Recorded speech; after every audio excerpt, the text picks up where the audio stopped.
Hello दोस्तों, नमस्ते, प्रणाम। मैं हूं किरण पटेल, आप सभी का स्वागत करती हूं अपने यूट्यूब चैनल पर। आज मैं एक होली गीत लेके आई हूं। पसंद आए तो आप लोग हमारे चैनल को लाइक, सब्सक्राइब, शेयर करना।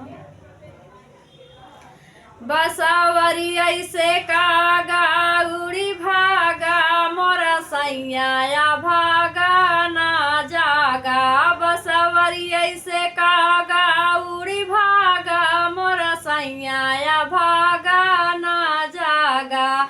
उड़ी उड़ी कागा मोरे टीका पे बैठई, उड़ी उड़ी कागा मोरे टीका पे बैठई। टीका उकरा सालाई भागा मोरा सैया भागा ना जागा।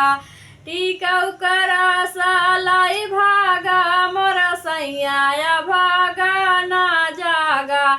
बसावरी ऐसे कागा उड़ी भागा मोरा सैया भागा ना जागा। बसावरी ऐसे कागा उड़ी भागा मोरा सैया भागा ना जागा। उड़ी उड़ी कागा मोरे नथिया पे बैठई, उड़ी उड़ी कागा मोरे नथिया पे बैठई। नथिया करा सालाई भागा मोरा सैया भागा ना जागा। नथिया करा सालाई भागा मोरा सैया भागा ना जागा।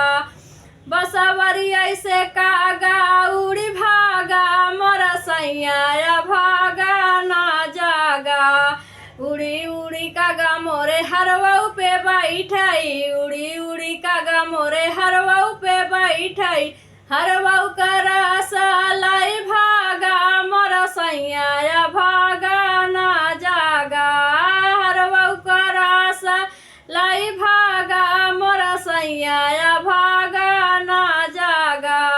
बसावरी ऐसे कागा उड़ी भागा मोरा सैया भागा ना जागा। बसावरी ऐसे कागा उड़ी भागा मोरा सैया भागा ना जागा।